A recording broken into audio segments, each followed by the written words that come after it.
हरे कृष्ण। मेरा भी सौभाग्य है आप सब भक्तों के मध्य में दिल्ली मंदिर में बहुत ही आध्यात्मिक वातावरण है, बहुत वाइब्रेंट टेंपल है। इसके लिए हम मैनेजमेंट और आप सब डिवोटीज का बहुत बहुत धन्यवाद करना चाहेंगे। मैं बहुत ही प्रसन्न हूँ यहाँ में आकर। एक छोटा सा लघु प्रसंग से मैं प्रारंभ करूँगा। प्रभुपाद जी अमेरिका में प्रचार कर रहे थे तो कुछ भौतिकवादी नास्तिकवादी थोड़ा सा डिस्टर्ब हो गए, काफ़ी डिस्टर्ब हो गए। तो उनमें से एक आकर पूछने लगा कि अगर आप जैसे सब भक्त बन जाएंगे तो ये जगत में क्या होगा। तो प्रभुपाद जी ने एक को तो ऐसा उत्तर दिया, तो everyone will become happy, they will be no more hippies. कोई हिपीज नहीं रहेंगे, सब हैप्पीज हो जाएंगे। फिर यही व्यक्ति ने पूछा हिपी कौन होता है, तो प्रभुपाद जी ने कहा आपको ज़्यादा मालूम होना चाहिए कि हैप्पी आप लोग हिपी हैं। तो दूसरी बार एक और व्यक्ति ने सेम प्रश्न पूछा, अगर सब भक्त इस्कॉन, सब लोग इस्कॉन ज्वाइन कर लेंगे तो ये इंजीनियर डॉक्टर वगैरह ये समाज कैसे चलेगा।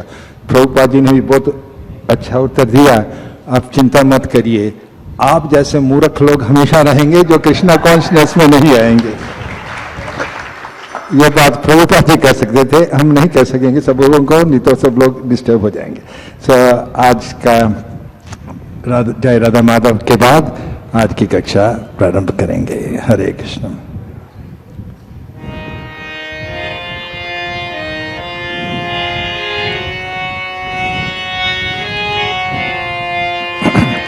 जय राधा माधव कुंज बिहारी,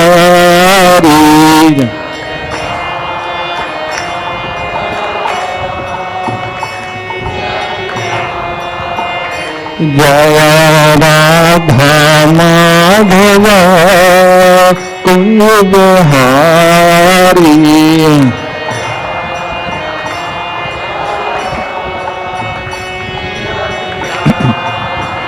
जय गोपी जन वल्लभ गिरवर धारी,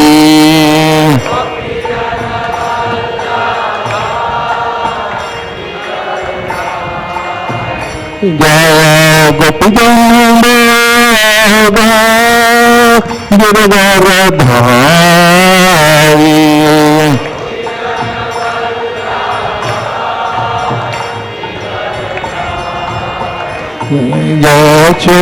यशोदानंदन भजन रंजन,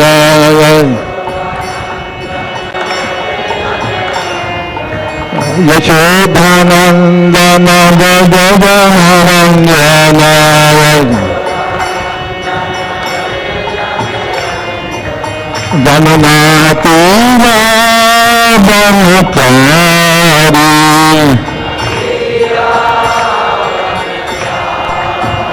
गणनाती ब्रह्मचारी,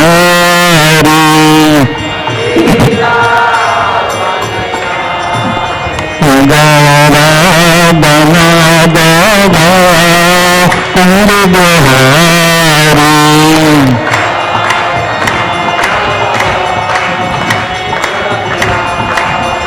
गौरा बना दादा कुंज बिहारी,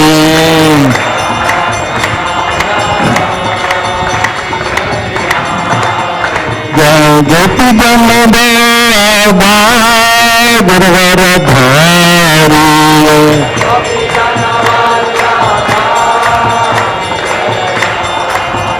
जय गोपी जन वल्लभ गिरवर धारी,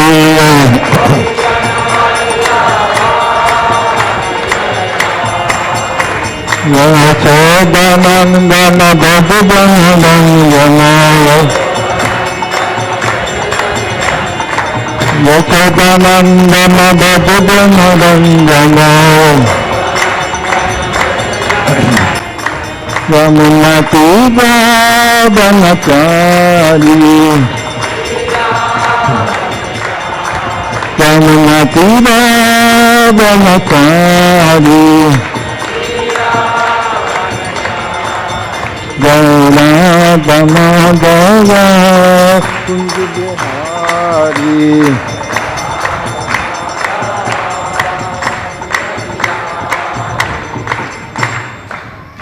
जय ओम विष्णुपाद परमहंस परिव्राजकाचार्य अष्टोत्तर सतश्री श्रीमद् His Divine Grace AC Bhaktivedanta Swami Srila Prabhupada की जय। इस्कॉन बीबीटी फाउंडराचार्य His Divine Grace AC Bhaktivedanta Swami Srila Prabhupada की जय। जय ओम नित्य लीला प्रविष्ट अष्टोत्तर सतश्री श्रीमद् श्रील भक्ति सिद्धांत सरस्वती ठाकुर की जय। नामाचार्य श्रील हरिदास ठाकुर की जय। प्रेम से कहो श्री कृष्ण चैतन्य प्रभु नित्यानंदा श्री अद्वैत गदाधार शिवासति गौर भक्त वृंद की जय। श्री श्री राधा कृष्ण गोपे गोपीनाथ श्याम कुंद राधा कुंज गिरि गोवर्धन की जय। गंगा माई की जय, यमुना माई की जय, तुलसी महारानी की जय, वृंदे देवी की जय, हरिनाम संकीर्तन की जय, समवेत भक्त वृंद की जय, ग्रंथराज श्रीमद् भागवत की जय। All glories to the assembled devotees, all glories to the assembled devotees, all glories to the assembled devotees, all glories to Shri Guru and Shri Gauranga, all glories to Srila Prabhupada की जय।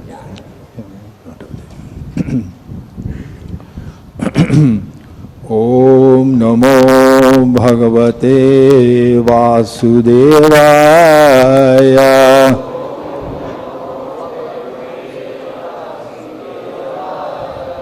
ओम नमो भगवते वासुदेवाय,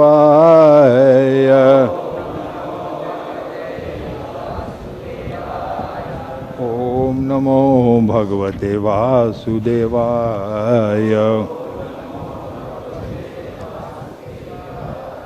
नारायणं नमस्कृत्यं नरं चैव नरोत्तमं देवीं सरस्वतीं व्यासं ततो जयम् उदीरये। नस्तप्रायेषु अभद्रेषु नित्यं भागवत सेवया, भगवती उत्तम श्लोके भक्तिर्भवति वैष्णस्तकी। कृष्णाय वासुदेवाय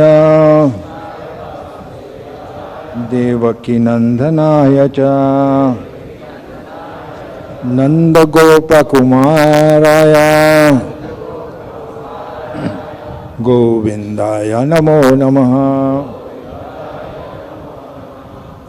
आज का श्लोक 5वें स्कंद में से 5वें अध्याय से श्लोक संख्या 10 से 13 4 श्लोक हैं और बोर्ड पर श्लोक नंबर 10 लिखा हुआ है। हमसे गुरु मयि भक्त्यानुवृत्त्या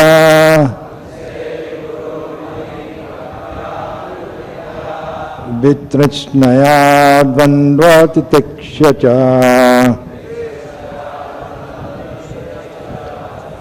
सर्वत्र जन्तुर्व्यसनावक्त्या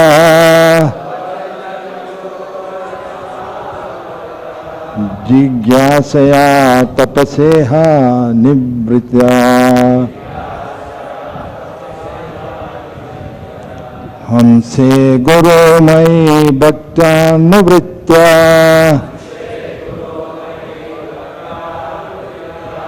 वितृष्णस्य द्वन्द्वतितिक्ष्य च सर्वत्र जन्तुर्व्यसनवगत्या जिज्ञासया तपसेह वृत्त्या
माताजी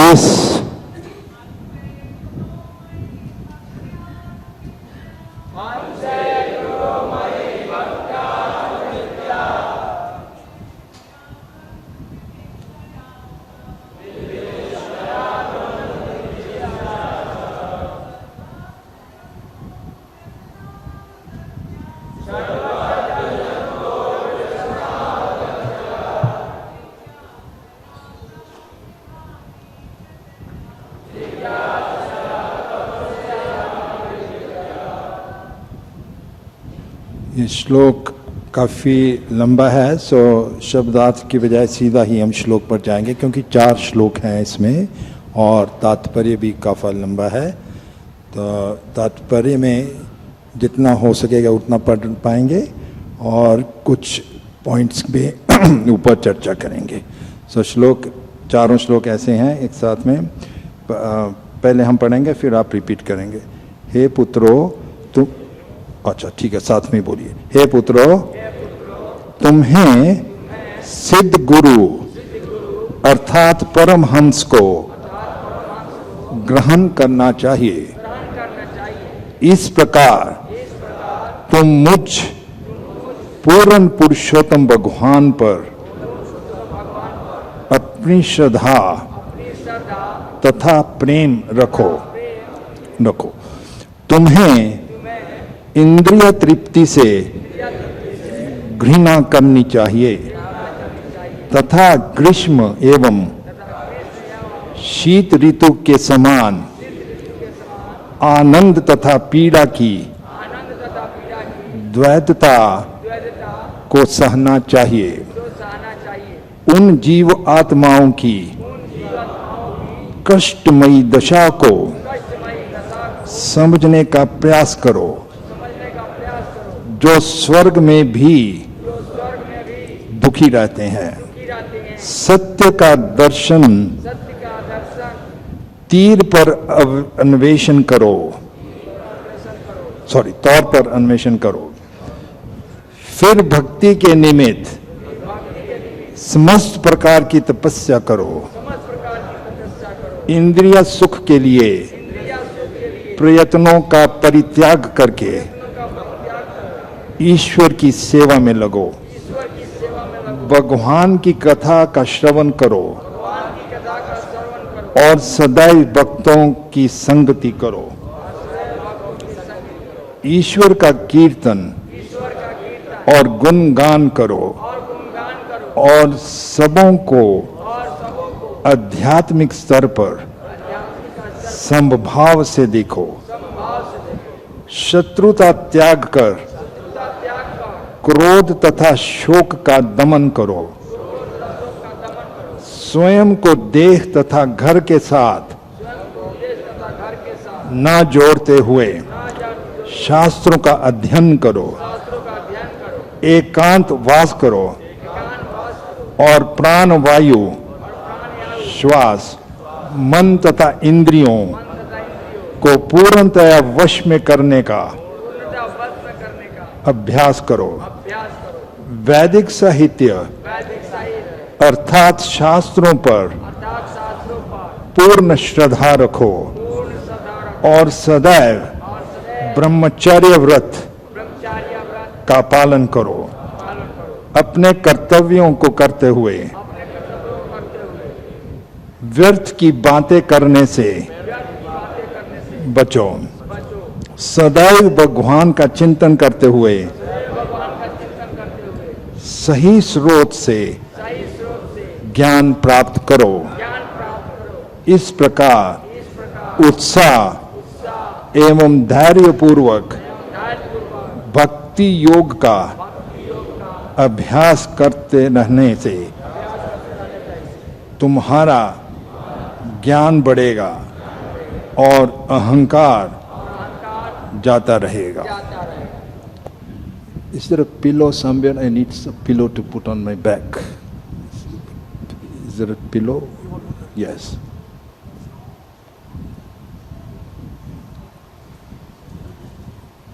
मुखम करोति वाचनम पंगुन लंघयते गिरिम यत् कृपातम हम वंदे श्री गुरु दीना तारणम परमानंद माधवम। तात्पर्य में श्रील प्रभुपाद जी कहते हैं, काफ़ी लंबा तात्पर्य है, सो इनमें से कुछ इम्पोर्टेंट पॉइंट्स पर हम डिस्कशन करेंगे। इन 4 श्लोकों में ऋषभदेव अपने पुत्रों को बताते हैं कि वे किस प्रकार अहंकार तथा संसारिक बद्ध जीवन से उत्पन्न झूठी पहचान से मुक्त हो सकते हैं। झूठी पहचान और संसारिक बद्ध जीवन से कैसे मुक्त हो सकते हैं, इन 4 श्लोकों में बताया गया है। उपरयुक्त विधि से अभ्यास करने पर धीरे धीरे मुक्त हुआ जा सकता है। इन निर्दिष्ट विधियों से भौतिक शरीर लिंगम व्यवहित का परित्याग करके अपने मूल आत्मदेह में स्थित हुआ जा सकता है। किंतु सर्वप्रथम कोई प्रामाणिक गुरु बनाना पड़ता है। ये मोस्ट इंपोर्टेंट पॉइंट है। सर्वप्रथम कोई प्रामाणिक गुरु बनाना पड़ता है। शील रूप गोस्वामी ने अपनी कृति भक्ति रसामृत सिंधु में इसकी सम्मति दी है। श्री गुरुपाद आश्रयः भौतिक संसार के बंधनों से मुक्त होने के लिए गुरु के पास जाना होता है। तद विज्ञानार्थ स गुरुम एवा विगच्छेत्। गुरु से प्रसन्न करके तथा सेवा करके आध्यात्मिक जीवन में अग्रसर हुआ जा सकता है। जब कोई भक्ति में लग जाता है तो व्यक्तिगत सुविधा, खाने, सोने तथा पहनने का आकर्षण सहज ही कम होता जाता है। भक्त की संगति करने से आध्यात्मिक स्तर बना रहता है। मद्देव संख्यात शब्द अत्यंत महत्वपूर्ण है। ऐसे अनेक तथाकथित धर्म हैं जिनमें विभिन्न देवताओं की पूजा की जाती है, किंतु यहाँ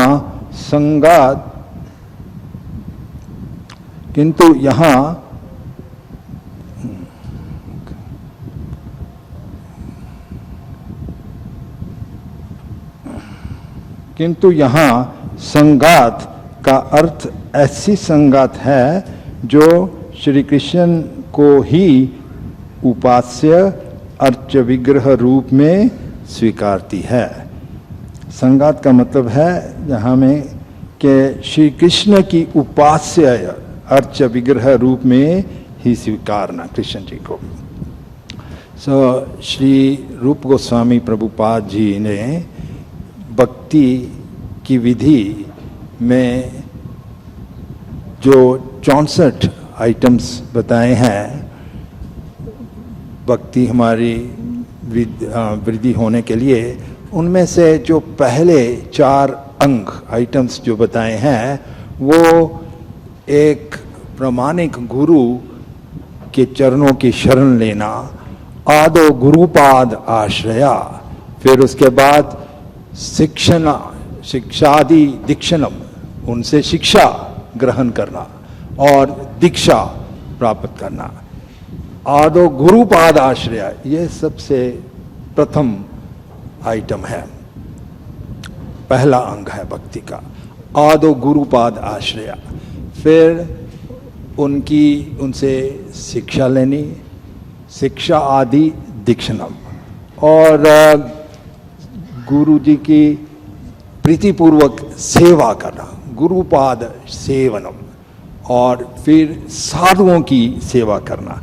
ये चारों अंग जो हैं गुरु की सेवा से और भक्तों की सेवा से संबंधित हैं, क्योंकि भगवान डायरेक्टली सेवा नहीं स्वीकार करते, अपने भक्तों के द्वारा ही सेवा एक्सेप्ट करते हैं। और जो भी सत्य शिष्य होता है वो अपने गुरु देव की आज्ञा और उन पर, उनकी दया पर ही निर्भर रहता है। यस्या प्रसादाद भगवत प्रसादो यस्या अप्रसाद अनागति गुतोपि ध्यायम स्वम यशासी संध्यम वंदे गुरु श्री चरणारविंदम। गुरु की कृपा के बिना कोई भी शिष्य उन्नति नहीं कर सकता भक्ति में। और एक जो सत्य शिष्य होता है, जो सिंसियर शिष्य होता है, उसके सबसे महत्वपूर्ण गुण जो होता है वो अपने गुरु के प्रति समर्पण। और कोई गुण शिष्य में कमी भी हो तो भी अगर एक गुण जो है कि अपने गुरु के प्रति समर्पण, वो एक गुण जो है उसको भक्ति के सबसे ऊंची सीमा तक ले पहुंचाया जाएगा। और भागवतम में 10वें स्कंद में सांदीपानी मुनि जी के आश्रम से संबंधित श्री कृष्ण जी और सुदामा जी का प्रसंग आता है। एक बार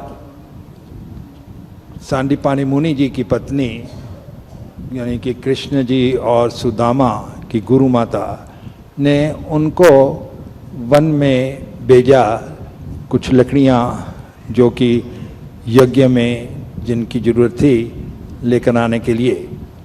तो कृष्ण और सुदामा दोनों मित्र वन में चले तो गए, लेकिन अचानक ही एक बहुत तूफान आ गया, तूफान जैसी स्थिति आ गई, मूसलाधार बारिश होने लगी, बिजली गिरने लगी। कैसे भी एक दूसरे के साथ जुड़कर उन्होंने एक रात बिताई, कांपते रहे पूरी रात। अंधी आई थी, अंधेरा था बिल्कुल वन के अंदर। और अगले दिन जब वह लकड़ियां लेकर श्रीपाद सांदीपानी मुनि के आश्रम में पहुंचे तो उस समय सांदीपानी मुनि जी ने इनका कृष्ण और सुदामा जी का वन में जाना इतनी कठिन परिस्थितियों में इसको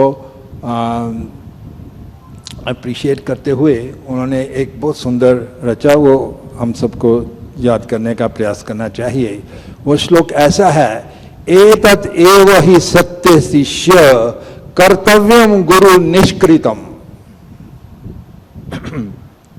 एतत् एव हि सत्य शिष्य कर्तव्यम गुरु निष्कृतम तद विशुद्ध भावेना सर्व अर्थम आत्मा अर्पण गुरु।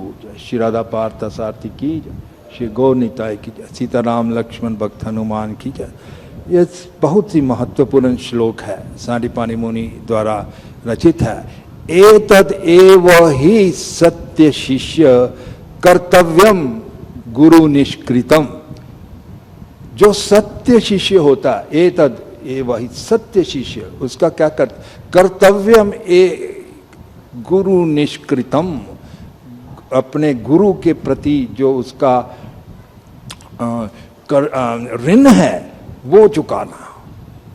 निष्कृतम कर्तव्यम एक गुरु निष्कृतम, वैसे गुरु के प्रति जो भी शिष्य का ऋण होता है वो चुकाना असंभव होता है, फिर भी शिष्य को प्रयास करना चाहिए कि वो जो ऋण है चुका सके।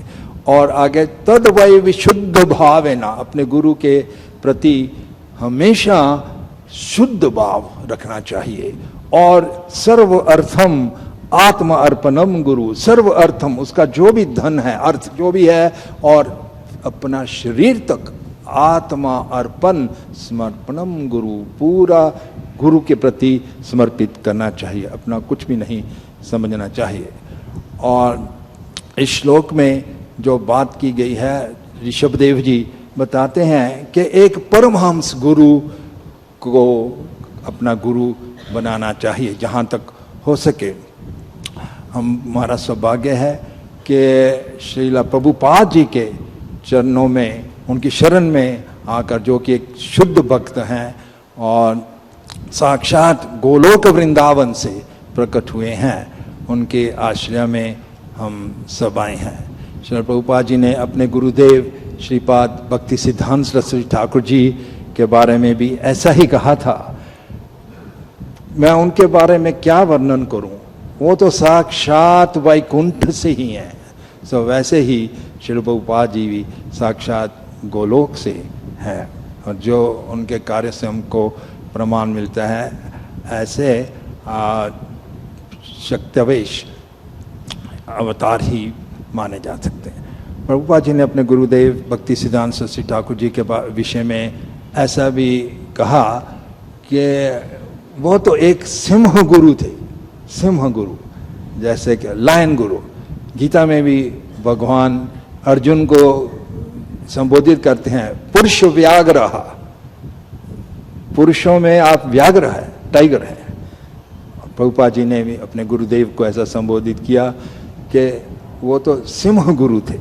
सो जैसे भक्ति सिद्धांत सरस्वती ठाकुर जी एक सिंह गुरु थे, सिंह की संतान सिंह ही होती है, सिंह की संतान सिंह ही होती है, सिंह किसी भेड़ियों को जन्म नहीं देता। तो वैसे भक्ति सिद्धांत सरस्वती ठाकुर जी की भी संतान श्रील प्रभुपाद जी भी एक सिंह जैसे ही गुरु थे।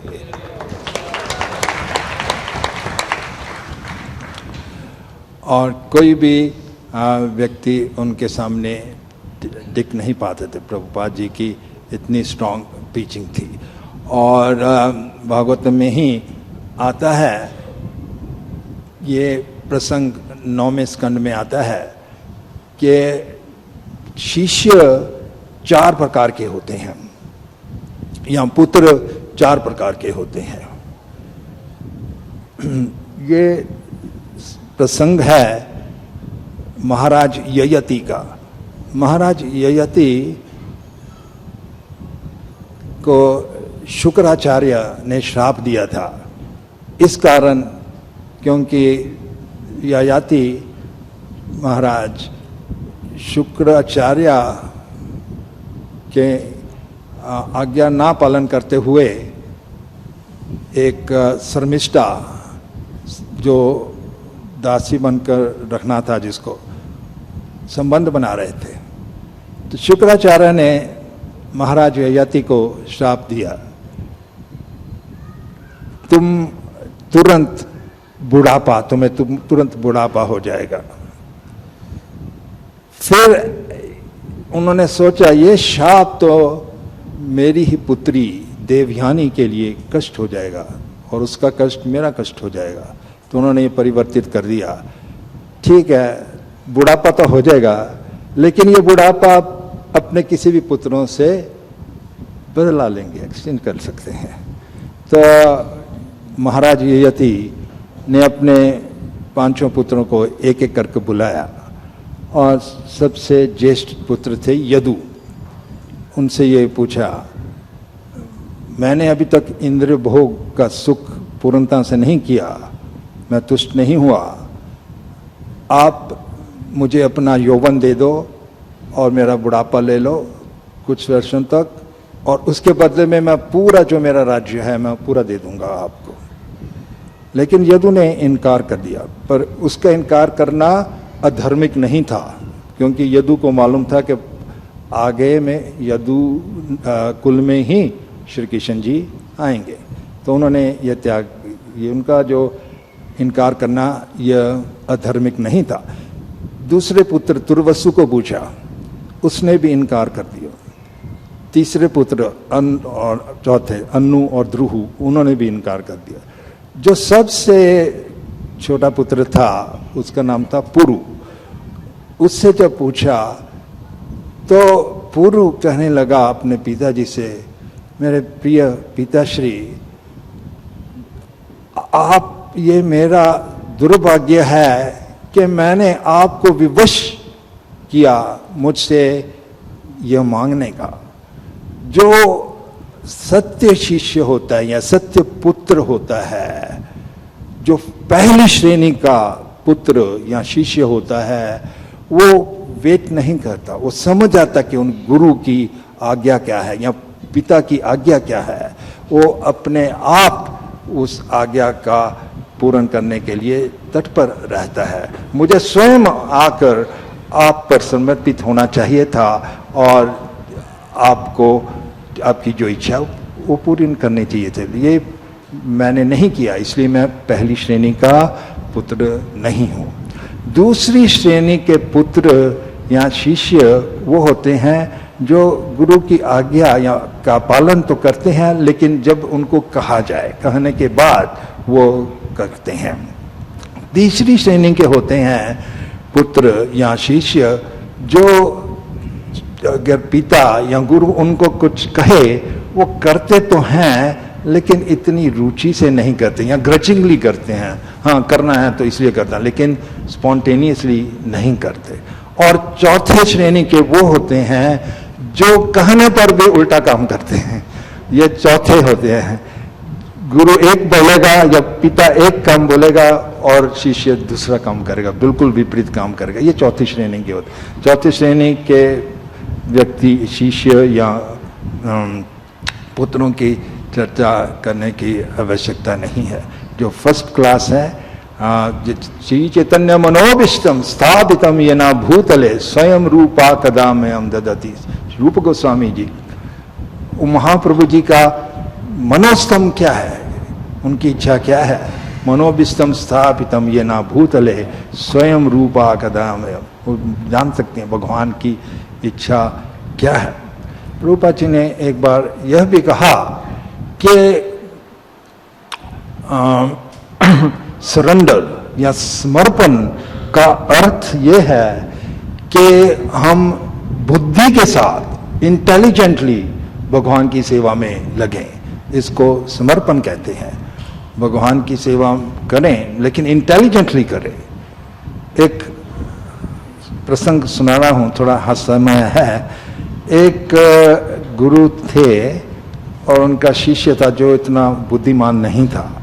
तो यह गुरुदेव घोड़े पर चल रहे थे, क्योंकि एक ही व्यक्ति घोड़े पर चढ़ पाता था, एक ही इसका शिष्य साथ साथ चल रहा था।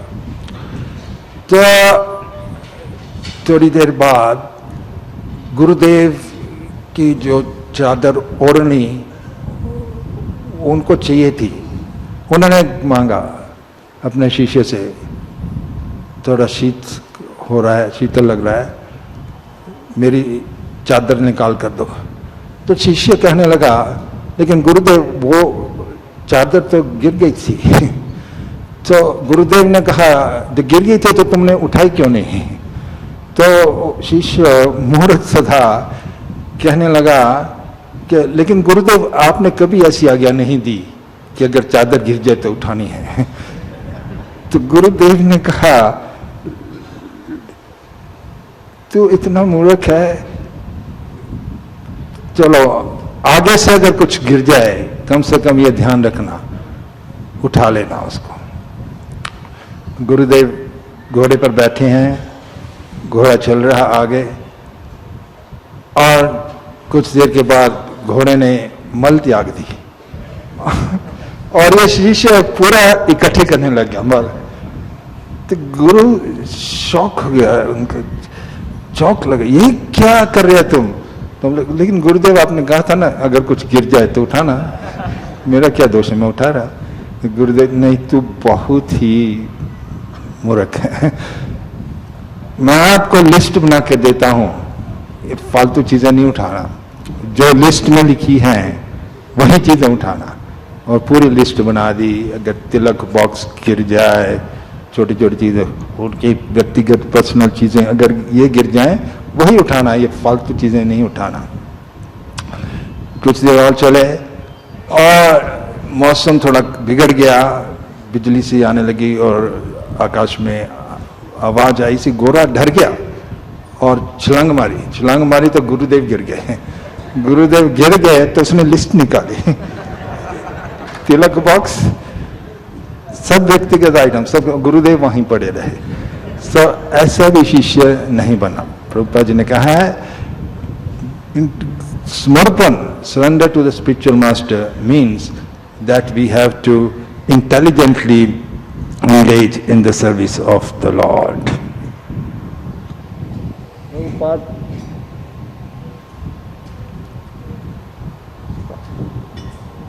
प्रभुपाद जी के कई शिष्य और शिष्यों में इतना समर्पण था। एक मैं प्रसंग सुनाना चाहता हूं। मायापुर में, करताल दे देंगे हाँ, मायापुर में प्रारंभिक वर्षों में प्रभुपाद जी अपनी ही कुटिया में वहाँ रहते थे, भजन कुटी आज भी है वो। तो उनकी सेवा में, रसोई की सेवा में एक माता जी थी जिनका नाम था मालती देवी, बहुत सीनियर डिवोटी हैं, जो पहले शिष्य थे उनमें से एक थे। तो प्रभुपाद जी की रसोई बनाया करती थी। तो कभी कभी प्रभुपाद जी उसके पकान में कमी देखते थे और थोड़ा बहुत हल्की सी डांट मारते थे, नहीं ऐसा नहीं, ऐसा करने का था, ऐसा तुमने ये वो डाल ये कम डाला, ऐसा। पर वो गुरु का कर्तव्य होता है, अगर गुरु किसी को डांटता है ये गुरु की कृपा होती है। लेकिन मालती देवी उस समय ऐसा सोचने लगी कि मेरा पकान तो प्रभुपाद जी को पसंद नहीं है, क्यों ना मैं ये सेवा छोड़ दूं और कोई सेवा ले लूं, ऐसा विचारती रही। तो छोड़ने वाली ही थी ये पकाने की सेवा। एक दिन प्रभुपाद जी के कुछ गुरु भाई प्रभुपाद जी को मिलने आए, तो प्रभुपाद जी ने उनको भोजन के लिए भी आमंत्रित किया और वो भोजन मालती देवी ने ही बनाया था और मालती देवी ही प्रभुपाद जी को और सब उनके गुरु भाइयों को परोसने लगी। तो जैसे वो परोस रही थी भोजन, प्रभुपाद जी ने कहा, ये मेरी शिष्या है मालती देवी, इसमें इतना समर्पण है कि ये मेरे लिए अपने प्राण तक दे देगी और मैं भी इसके लिए मेरे प्राण दे दूंगा।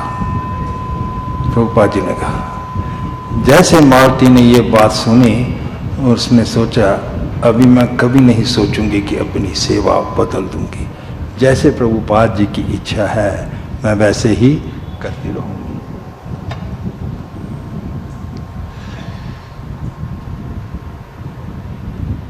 गुरुदेव कृष्ण जी की शक्ति से भरपूर होते हैं। श्री कृष्ण जी की शक्ति गुरुदेव में होती है, इसीलिए वह सब जीवों में परिवर्तन ला सकते हैं और कृष्ण भक्ति जागृत कर सकते हैं।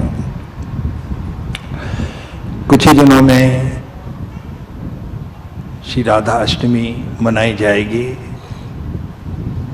राधा रानी हमारी आदि गुरु हैं। बलराम जी को भी आदि गुरु माना जाता है, लेकिन राधा रानी तभी हमारी सेवा स्वीकार करेंगी जब भी हम श्री बलराम जी या नित्यानंद प्रभु के थ्रू जाएंगे। बलराम जी या नित्यानंद प्रभु की शरण में जाने से हमें राधा रानी जी की शरण मिलती है, और राधा रानी जी हमें श्री कृष्ण जी की लीलाएं, अंतर्गत जो इंटरनल पास टाइम्स हैं, उसमें प्रवेश देते हैं। एक चैतन्य चरितामृत में राधा रानी जी द्वारा ही सुनाया गया प्रसंग है। यह प्रसंग बहुत ही महत्वपूर्ण है। साक्षात राधा रानी जी के मुखारविंद से प्रसंग है, और वो प्रसंग क्यों सुनाती हैं, ये वो प्रसंग सुनने के बाद मैं बताऊंगा। राधा रानी जी कहती हैं कि एक गांव में एक कुष्ठ रोगी था, बहुत वृद्ध था, ब्राह्मण था, लेकिन पूर्व कर्मों के अनुसार उसको कुष्ठ रोग हुआ था। कुष्ठ विप्रेर रमणी पतिव्रता शिरोमणि। कुष्ठ विप्रेर रमणी पतिव्रता शिरोमणि। कुष्ठ विप्रेर, ब्राह्मण जिसको कुष्ठ रोग था, उसकी पत्नी पतिव्रता थी, शिरोमणि। फिर आगे चलकर कहते हैं कि पति न लागेला करेला वैश्य सेवा। पति के कारण एक वैश्य की सेवा करने लगे, और स्तंभिला सूर्या जीवैला मृत्यपति तुष्टिला मुख्य त्रीन देवता। राधा रानी जी बताती हैं कि ये ब्राह्मण जिसको कुष्ठ रोग था, इतना वृद्ध होने के बावजूद उसको इंद्र तृप्ति भोगने की वासना उसमें जागृत रही, और गांव में एक वैश्य थी, उस पर मोहित हो गया, उससे संभोग करना चाहता था। और जो इस ब्राह्मण की पत्नी थी वो पतिव्रता थी, वो ये समझ गई कि मेरा पति इस वैश्या को भोगना चाहता है, तो वह सती ब्राह्मणी गांव की जो वैश्य थी उसकी सेवा करने लगी, उसके वस्त्र धोती, उसके मालिश करती, उसका भोजन पकाती, घर साफ करती, हर तरह से उसकी सेवा करती। तो वो वैश्या बहुत प्रसन्न हो गई और उसने कुछ वेतन देना चाहा उसको, ब्राह्मणी को, लेकिन ब्राह्मणी ने इनकार कर दिया, मुझे कुछ वेतन नहीं चाहिए, लेकिन मेरी एक कामना है, मेरा पति आपसे मोहित है, संभोग की इच्छा है उसे, एक बार आप उसकी ये इच्छा पूरी कर दो। लेकिन वैश्य ने कहा नहीं, आपके पति को कुष्ठ रोग है, अगर ये समाचार फैल गया तो मेरे पास कोई नहीं आएगा, मैं नहीं ये प्रस्ताव स्वीकार करूंगी। फिर भी उस ब्राह्मणी ने उस वैश्या की सेवा नहीं करी, बल्कि और अधिक कर दी। और इस बार कुछ दिनों बाद वैश्या ने कहा, ठीक है, अगर आपकी बहुत ही इच्छा है अपने पति को ले आओ, लेकिन मैं आपके घर नहीं जाऊंगी। तो एक रात को वो ब्राह्मणी बेचारी अपने वृद्ध पति को वैश्या के घर लेके जा रहे थे, वो भी अपने कंधों के ऊपर, चल भी नहीं पा रहा था। हमारी यहाँ वासनाएं जो हैं इतनी स्ट्रांग, इतनी मजबूत होती हैं, इतनी सियानी एज तक भी नहीं छोड़ पाते। वो नहीं छोड़ पा रहा था, कंधों पर लेकर जा रही थी। तो रात्रि में, अंधेरी रात में उस ब्राह्मण का पग जो था, एक ऋषि बैठे हुए थे त्रिशूल पर, उनका नाम था मार्कंडेय ऋषि, उनको स्पर्श कर दिया। तो जैसे उनको स्पर्श कर दिया, मार्कंडेय ऋषि को क्रोध आया, कौन है जिसका साहस है मेरे को अपने चरण से स्पर्श करे? सूर्य उदय होते ही उसकी मृत्यु हो जाएगी। इतना कठोर शाप दे दिया। और अभी ये ब्राह्मणी संकट में आ गई, निराश होगी। मैं अपने पति को सुख देने के लिए लेके जा रही थी, अभी क्या हुआ, सूर्य उदय होने पर मेरा पति जीवित ही नहीं रहेगा।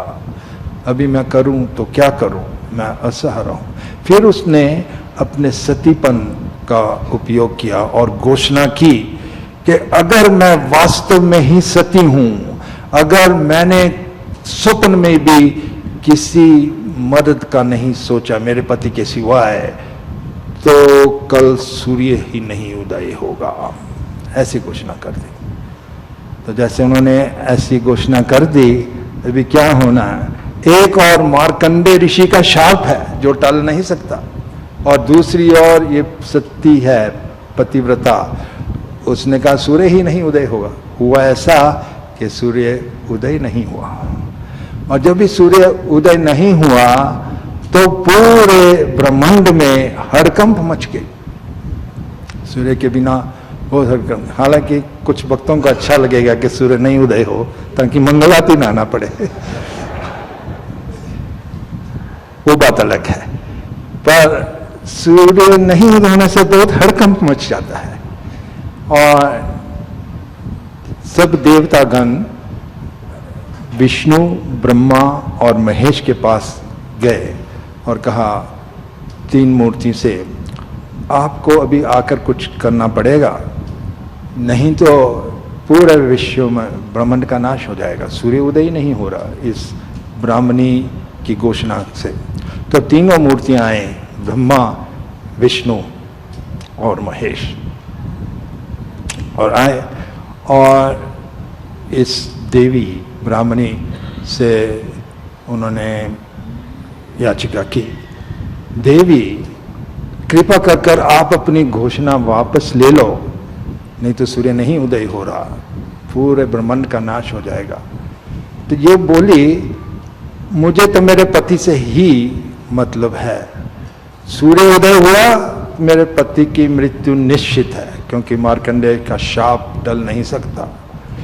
मैं अपने पति की मृत्यु नहीं देख सकती, इसलिए जो कुछ भी हो मैं अपनी घोषणा वापस नहीं लूंगी।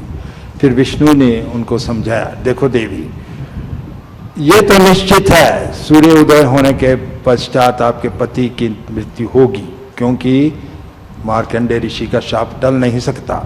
लेकिन मैं तो हूं ना, भगवद गीता में भगवान क्या कहते हैं, जीवनम सर्वभूतानाम, सब जीवों में मैं ही तो प्राण हूं, तो मैं उसको वापस जीवित कर दूंगा। तो जैसे उस ब्राह्मणी को ये आस्वादन दिलाया, तो उन्होंने ये स्वीकार कर लिया और अपनी घोषणा वापस ले ली। घोषणा वापस ले ली तो सूर्य उदय हो गया। सूर्य उदय हो गया तो उसके पति की मृत्यु हो गई, तो निश्चित ही थी, हो गई। और जब भी उसके पति की मृत्यु हो गई, फिर विष्णु वहां में ही थे, उन्होंने उसके पति को वापस जीवित कर दिया, और जीवित ही नहीं कर दिया बल्कि यौवन बना दिया और कुष्ठ रोग भी दूर कर दिया उसका। तो प्रश्न आता है कि ये राधा रानी क्यों प्रसंग सुना रही हैं? ये राधा रानी ये प्रसंग इसलिए सुना रही हैं, हालांकि राधा रानी सबसे भक्त शिरोमणि है, सबसे ऊंची शिरोमणि है, लेकिन वो अपने आप को बहुत तुच्छ समझती हैं, अपने आप को तुच्छ समझती हैं कि मेरी भक्ति उस पतिव्रता ब्राह्मणी जैसे हो जिसने सूर्य को उदय होने से रोक लिया और इस तरह से अपने मृत पति को जीवित कर दिया। राधा रानी कहते हैं कि मेरी भक्ति ऐसी हो।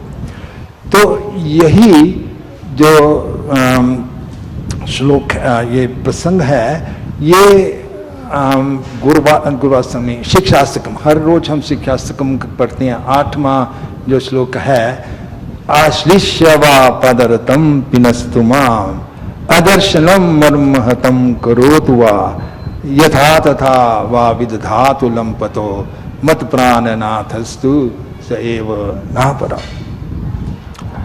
चैतन्य महाप्रभु जी राधा जी के भाव में यही कहते हैं कृष्ण जी के, चाहे मेरा आलिंगन करो आश्लिष्य वा, या फिर पदारतम पिनस्तु माम, या मुझे पैरों के नीचे कुचल दो, या मेरे दिल के हजारों टुकड़े करो दो। आप जो कुछ भी करना चाहते हो करते रहो, लेकिन आप मेरे प्राणनाथ हमेशा ही रहो। मत प्राणनाथस्तु स एव नापरा।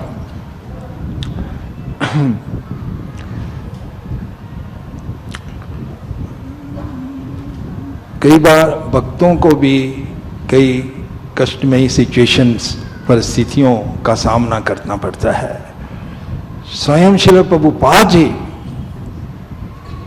ऐसी ऐसी परिस्थितियों में गए, अकेले ही गए। रास्ते में 2 बार हार्ट अटैक भी आए, वहां में पहुंचे। अमेरिका में भी एक बार का ऐसा प्रसंग आता है, कुछ दिनों के लिए एक अमेरिकन के साथ, यौवन के साथ रहने पड़ा मजबूरी से, और कोई उपाय नहीं था। तो ये नशा करता था।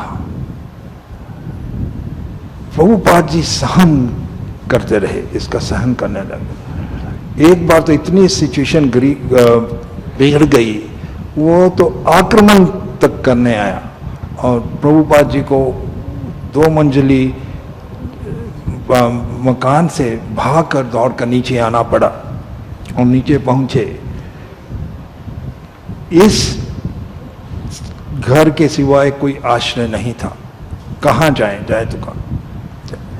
ऐसी ऐसी परिस्थितियां, टॉयलेट में जाना होता, ये लोग नहीं समझ पाए प्रभुपाद जी क्या, उनको लाइन में खड़ना पड़ता, कई बार तो पीछे तक धकेल देते थे उनको।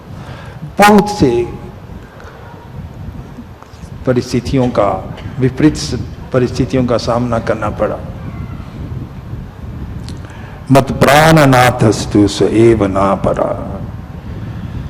कुछ ही दिन में वर्ल्ड होली नेम स्टार्ट होने वाला है, उसके बारे में थोड़ा सा ही मैं कहूंगा, क्योंकि हमारी होल मूवमेंट, हमारा होल प्रोसीजर जो है, रूप गोस्वामी जी ने बताया है, 64 आइटों में से 5 वो है श्रीमद् भागवत का श्रवण करना, अर्च विग्रह का सेवा करना, भक्तों का संग रखना, हरिनाम लेना। उनमें से सबसे महत्वपूर्ण हरिनाम। महाप्रभु जी को एक बार कुछ भक्तों ने बुलाया, निमंत्रण दिया प्रसाद के लिए। चैतन्य महाप्रभु जी कहने लगे, मैं तो लाखपतियों के घर पे ही प्रसाद लेता हूं। तो ये भक्त ये सुनकर चौंक गए, लाखपतियों के घर। भक्त चिंतित हो गए, ये लाखपतियों की गात, हम में से कोई से के पास 100 रुपए नहीं है, और उन दिनों के लाखपति आज के शायद अरबपति होंगे, है ना, इन्फ्लेशन काफी हो गया है। तो उन्होंने सोचा ये लाख की बात कर रहे हैं महाप्रभु, और हमारे पास तो 100 रुपए भी नहीं है। तो महाप्रभु जी कभी भी अपने भक्तों को चिंतित नहीं देखना चाहते। उन्होंने कहा आप चिंता मत कीजिए, घबराइए मत, लाखपति का मतलब है जो 1 लाख नाम जप करे, वो असली लाखपति है। प्रभुपाद जी ने एक बहुत सुंदर एग्जाम्पल दिया। जब भी हम चैंटिंग करते हैं, जप करते हैं, तो ये तुलसी माला, प्रभुपाद जी ने एक भक्त को कहा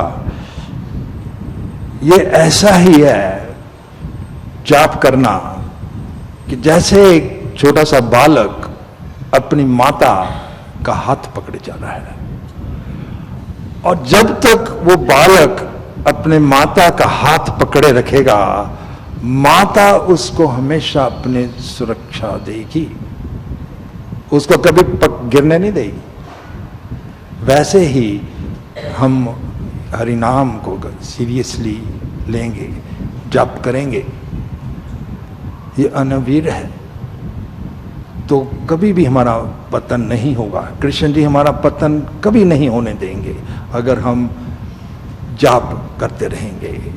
और श्रील प्रभुपाद जी ने बहुत महत्वपूर्ण बात लिखी है एक तात्पर्य में, चैतन्य चरितामृत में, कि गुरुदेव के सब आदेश जो हैं निस्संदेह बहुत ही महत्वपूर्ण होते हैं और किसी भी आदेश का उल्लंघन नहीं करना चाहिए। फिर भी जो सबसे इम्पोर्टेंट या महत्वपूर्ण आदेश है वो चैंटिंग करना है, जाप करने का। हर रोज जो हमारे पर निर्भर है कितनी चैंटिंग करनी है वो जरूर पूर्ण करना चाहिए। कम से कम 16 माला तो हमको करनी चाहिए। ये सबसे इम्पोर्टेंट आदेश है गुरु का। समय बढ़ रहा है, अभी हमको समापन करना चाहिए, लेकिन एक प्रसंग मैं और सुनाना चाहता हूँ क्योंकि इस तात्पर्य से संबंधित है आज के जो तात्पर्य है। और तात्पर्य में बताते हैं श्रील प्रभुपाद जी, और वर्ष भी, श्लोक भी यही बताता है कि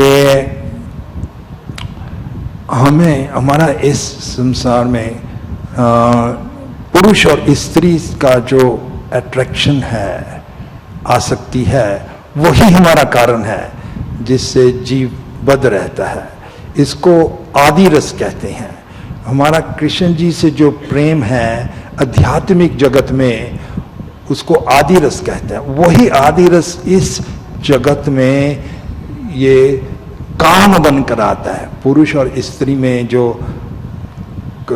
अट्रैक्शन होती है, लस्ट होता है, वो उसी की प्रतिबिंब है। और ये अट्रैक्शन जो है ये वृद्ध अवस्था तक रहता है।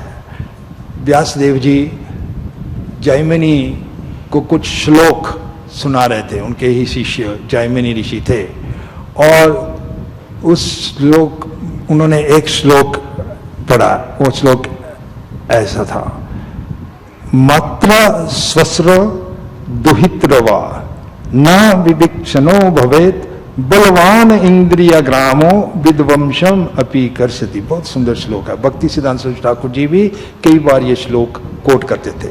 श्लोक का अर्थ है कि चाहे वो उसकी माता हो या ससुरा, ससुरा कहते हैं बहन को, या दुहितरा, कोई भी व्यक्ति जो विद्वान हो अपनी पुत्री या बहन या माता के नजदीकी अकेले मत बैठे, क्योंकि बलवान इंद्रिया ग्रामो, इंद्रियां इतनी बलवान है कि एक विद्वान विध्वंस जो पंडित है उसको भी पतन, उसका भी पतन हो सकता है। तो ये जब श्लोक व्यासदेव जी ने अपने शिष्य जैमिनी ऋषि से कहा, तो जैमिनी ऋषि को इस श्लोक पर संदेह होने लगा। उन्होंने सोचा गुरुदेव ऐसा कैसा हो सकता है, विद्वान अपनी इंद्रियों के बस में कैसे आ सकता है। वो उनको संदेह हो रहा था। तो उनका संदेह दूर करने के लिए व्यासदेव जी ने एक बहुत सुंदर यौवन स्त्री का रूप धारण कर लिया, क्योंकि आखिर वो भगवान के ही अवतार हैं और योग सिद्धियां हैं, और बहुत सुंदर यौवन स्त्री का रूप धारण कर लिए। जैसे उन्होंने ये सुंदर स्त्री का रूप धारण किया तो जैमिनी ऋषि, हालांकि बहुत विद्वान हैं, उस कन्या सुंदर स्त्री के मोहित होकर आलिंगन करना चाहा उसका। जैसे आलिंगन करने के लिए बढ़े तो व्यासदेव जी ने फिर अपना रूप व्यासदेव जी का धारण कर लिया। इस तरह से उन्होंने दिखा दिया कि अंतिम क्षण तक ये जो काम वासना है जागृत रहती है। एक प्रसंग अकबर और बीरबल का भी है इसके साथ ही संबंधित। अकबर ने बीरबल को पूछा, अपने नवरत्नों में से सबसे बुद्धिमान था, कि ये काम वासना कब तक रहती है? बीरबल ने उत्तर दिया, मृत्यु के क्षण तक रहती है। अकबर को विश्वास नहीं हुआ तो बीरबल ने कहा ठीक है। एक बहुत वृद्ध व्यक्ति था, रोगग्रस्त था, मृत्यु होने वाली थी उसकी। अकबर को साथ लेकर गया बीरबल और कहने लगा, अकबर की एक बहुत सुंदर पुत्री थी, बोला उसको साथ लेके चलो।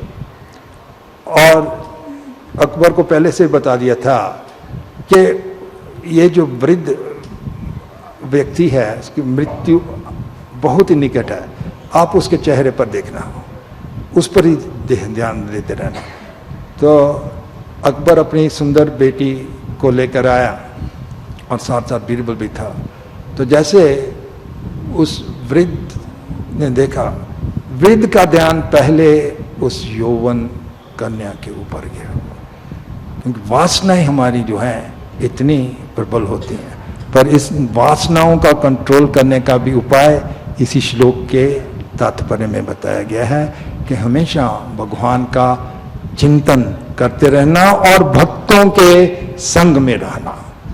भक्तों का संग से हमारी भक्ति में वृद्धि होती है और ये जो हमारा हायर टेस्ट है वो जागृत होता है। हायर टेस्ट वासना पर बस हो जाता है। तो आज हम यहाँ विराम लेंगे। सबका बहुत बहुत धन्यवाद। हरे Krishna.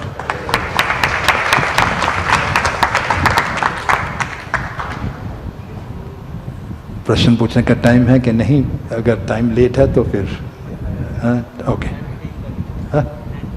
10-15 minutes.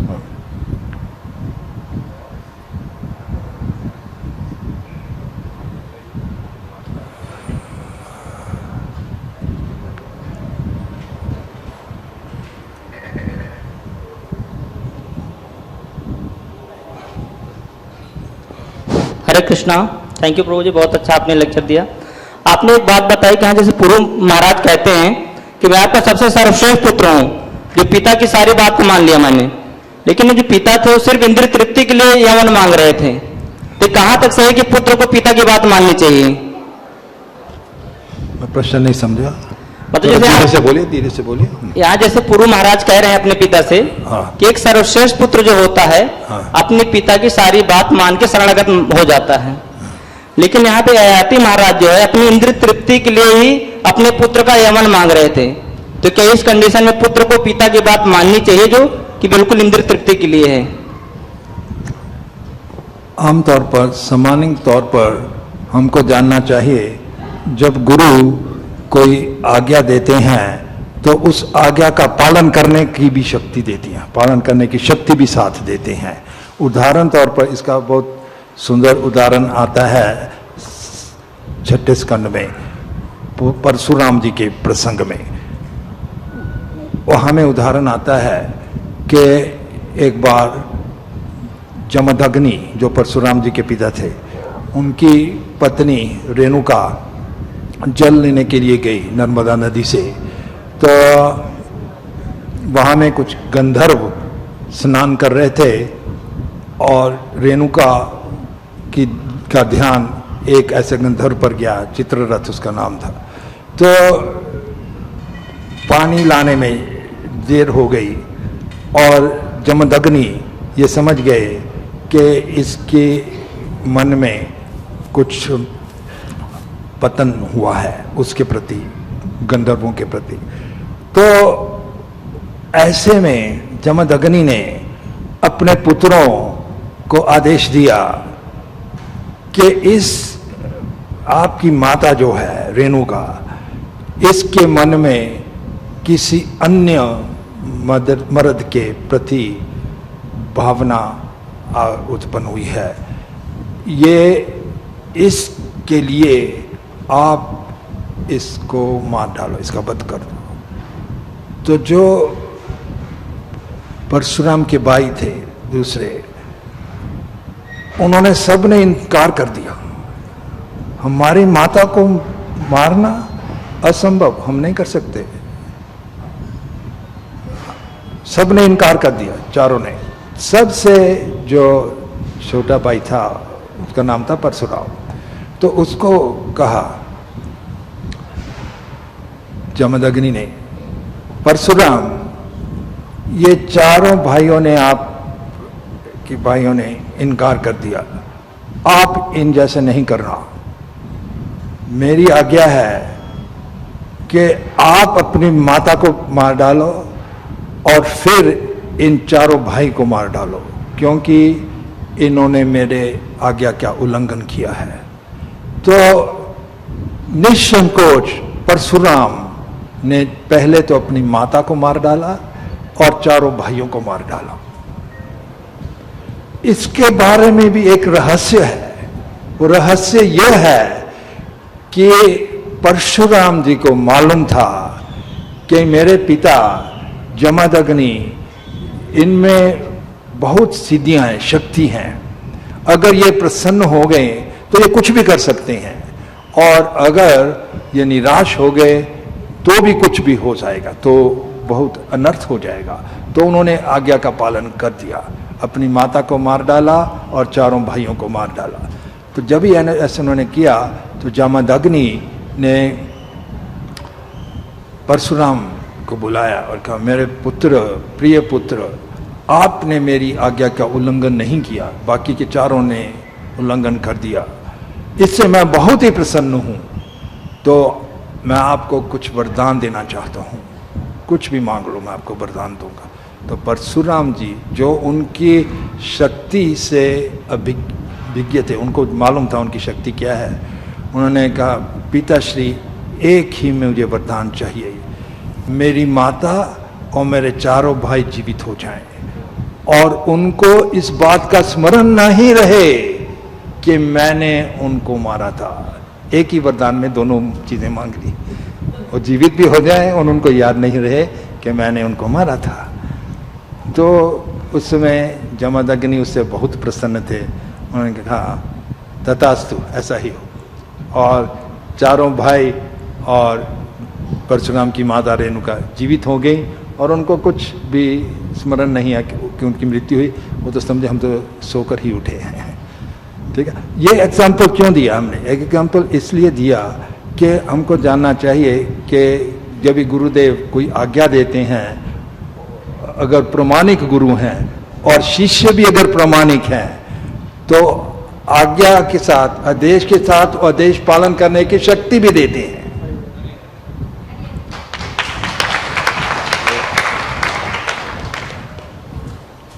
Thank you. Hare Krishna. Hare Krishna.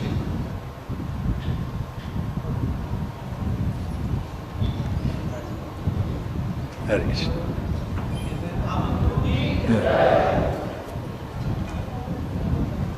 Hare Krishna. हाँ जी, मैं बताता हूँ कहाँ तक पढ़ा, क्योंकि हम बताना।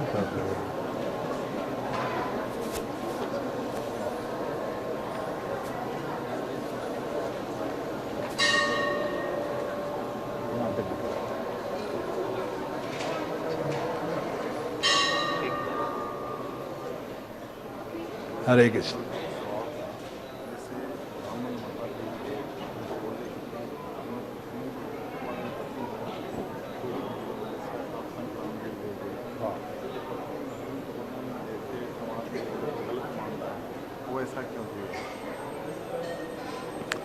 पतिव्रता औरत थी, पति की सेवा करना भी धर्म होता है। उसके एक ही, उसके मन में एक ही इच्छा थी कि मैं अपनी पति को कैसे प्रसन्न रखूं। पति एक तरह से गुरु होता है। और भी लिखा गया है कई जगह में कि पत्नी को उस पति की सेवा में रत रहना चाहिए जो पतित नहीं हो, ऐसा भी लिखा हुआ है। पर वो उसके प्रति वो सतीपन था उसका, वो सतीपन इतना उसका स्ट्रांग था कि सूर्य उदय होने तक रुक गया और उसकी एक ही कामना थी कि पति जीवित हो जाए, उसके लिए चाहे ब्रह्मांड का पूरा नाश हो जाए। भगवान विष्णु के कहने पर भी घोषणा वापस ले लो, नहीं घोषणा नहीं वापस लेंगे, घोषणा वापस ले ली तो सूर्योदय होगा, मेरे पति की मृत्यु हो जाएगी। फिर विष्णु ने जब ये आश्वासन दिया कि तेरा पति जीवित रहेगा, वो उसको वापस प्राण, फिर उसने घोषणा वापस। ये भी एक तरह का धर्म है, पति